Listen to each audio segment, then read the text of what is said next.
கிருபை இரக்கம் நிறைந்த நல்ல தகப்பனே, பரிசுத்த பிதாவே, நன்றி ஆண்டவரே. உங்க சமூகத்தில் எங்களை கிருபையாய் கொண்டு வந்து பாட, துதிக்க, ஆராதிக்க, செபிக்க வைத்து எங்களோடு தெளிவாய் பேசினீர். நீர் எங்களை சகிக்க நியமித்திருக்கிறீர். நாங்கள் ஒருபோது மாம்சத்தை வெளிப்படுத்தாதபடி சகிக்க வேண்டியவர்களை சகிக்க, அதன் பலனை கண்டு களிகூற கர்த்தர் கிருபை செய்யும். உபத்திரவம், எல்லா உபத்திரவத்தினின்று விடுவிக்க நீங்க கூட இருக்கிறீங்க. நாங்க பல நேரத்தில் அதை மறக்கிறோம். எங்களை மன்னியும்.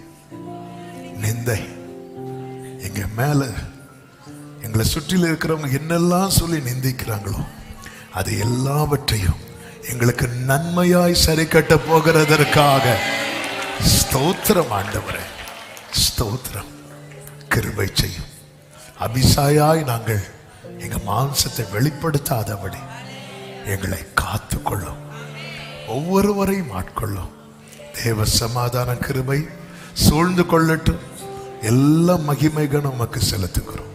இந்த பிள்ளைகளை சமாதானத்தோடு அனுப்பி சாட்சியாய் கொண்டு வாரும். இயேசு கிறிஸ்துவின் நாமத்தில் பிதாவே, ஆமென். என் ஆத்துமாவே கர்த்தரை ஸ்தோத்திரி, முழுவலுமே அவருடைய பரிசுத்த நாமத்தை ஸ்தோத்திரி. என் ஆத்துமாவே கர்த்தரை ஸ்தோத்திரி, கர்த்தர் செய்த சகல உபகாரங்களை மறவாதே. ஆமென். நம்முடைய கர்த்தராகிய இயேசு கிறிஸ்துவின் கிருபையும், பிதாவாகிய தேவனுடைய அன்பும், பரிசுத்த ஆவியானவருடைய ஐக்கியமும் சிநேகமும் பாதுகாவலும் நம் அனைவரோடும் எல்லா பரிசுத்தவான்களோடு கூட கர்த்தருடைய வருகை மட்டும் தங்கி இருப்பதாக. ஆமென். ஹல்லேலூயா. God bless you.